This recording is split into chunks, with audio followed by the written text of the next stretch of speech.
Es evidente que el antiplano representa para nuestra mentalidad porteña algo totalmente opuesto. Hola, ¿cómo estás? Si esta es tu primera vez en el canal, acá encontrarás filosofía a través de relatos sonoros. Hoy, introducción a la puna del filósofo argentino Rodolfo Kusch. Embarcados, filosofía para antes de dormir.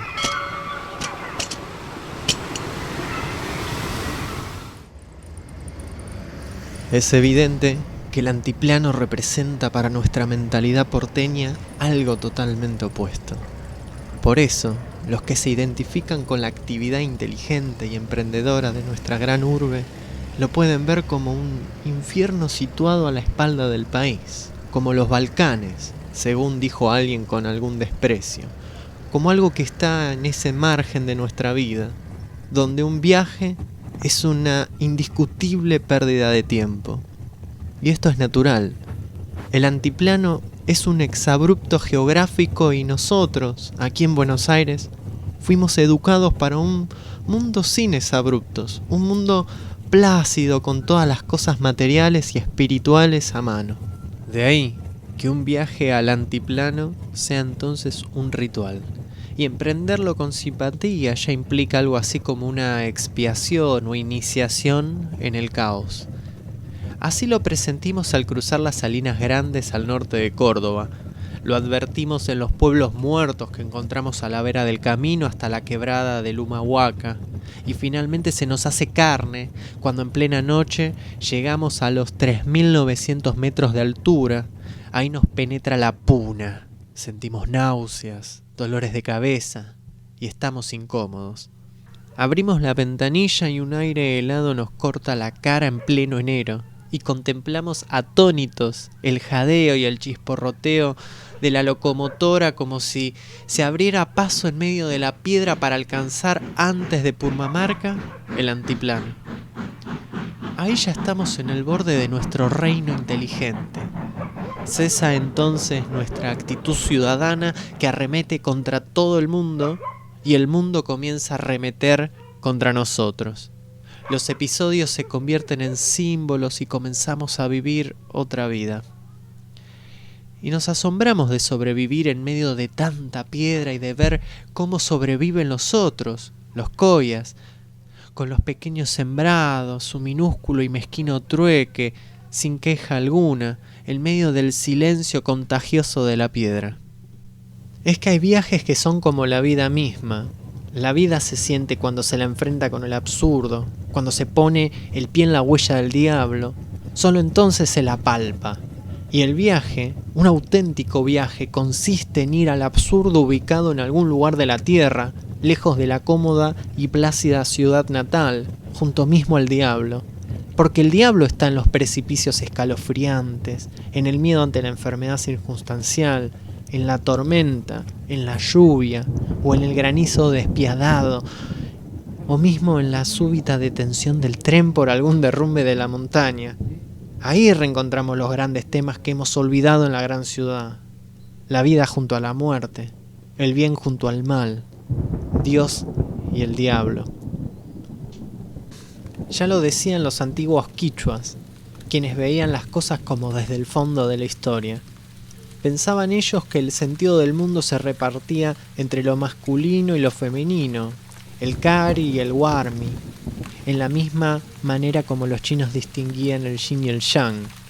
Ahí nos sentimos distendidos entre los opuestos, sobreviviendo miedosos y tímidos, pero reflexionando sobre la vida transcurrida en la buena ciudad, su falta de heroísmo y esa valentía tan ambigua de nuestra inteligencia que nos ayuda en la ciudad, pero que se vuelve estéril en la puna. Y es que en el antiplano volvemos a la pobreza, o mejor, perdemos esa sensación de fácil riqueza que nos brinda la ciudad. Bibliotecas, inteligencia, espiritualidad, instituciones, créditos, de nada valen. Ahí volvemos a cero, y dentro de él asoma nuestra pura vida. Y ahí comprendemos que vivir no consiste solo en tener cosas, sino en este paso irremediable de lo blanco hacia lo negro, de preferir en pleno día a la noche, de estar alegre y pasar a estar triste, de ser culto y viajar a la barbarie, de ser bárbaro y viajar hacia la cultura, de ser bueno y querer ser malo, y de la maldad pasar a la bondad. Vivir en suma es poner el pie en la huella del diablo. Cuando el viejo Miseria, en aquella magnífica leyenda bonaerense, encierra el diablo en la tabaquera, recibe la airada protesta de los médicos, los abogados y los gobernadores. ¿Era que estos vivían del diablo? Probablemente no. Mejor sería pensar que sin diablo perdían el heroísmo y el sentido de sus vidas, porque es hermoso curar enfermos, resolver pleitos o gobernar países. Si no fuera así, no tendría sentido vivir. La vida es un péndulo que va de un lado al otro y nosotros ahí en el medio, siempre tensos, sin encontrar otro sentido fuera de ese vaivén. Hasta nos sometemos voluntariamente al diablo. ¿Acaso no fuimos nosotros mismos quienes sacamos el pasaje para viajar al antiplano? Vida es detenerse en una colina y ya mirar la próxima, para saltar a ella, sin ver los riesgos que corremos. Vivimos dentro de un orden impuesto y miramos con el rabillo del ojo al caos que se asoma más allá. ¿Para qué? Justamente para sentir cómo nuestra vida vence al caos. No hacerlo así es estar muerto. El barrendero ve la calle sucia y procede a imponer el orden limpiándola.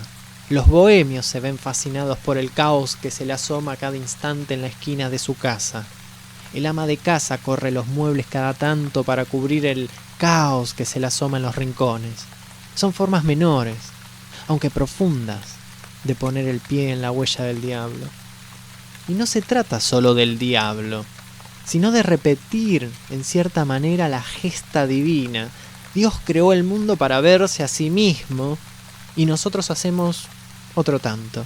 En el fondo de la realidad, ya sea en la calle limpiada por el barrendero, ya sea en los muebles del ama de casa, ya sea en los exabruptos del bohemio, y aún en el país ordenado por un gobernante, en todo esto está uno mismo. Están el ama, el bohemio, el barrendero, el gobernante, pero convertidos en muebles, en calle, en episodios o en la nación. Lo mismo ocurre con el antiplano. Aunque vayamos a miles de kilómetros de distancia, siempre viajamos adentro de nosotros mismos. E ir al antiplano ya es la culminación, porque significa viajar hacia lo más profundo de sí mismo, hacia ese margen de prehistoria que todos padecemos, por más blancos e inmigrantes que seamos.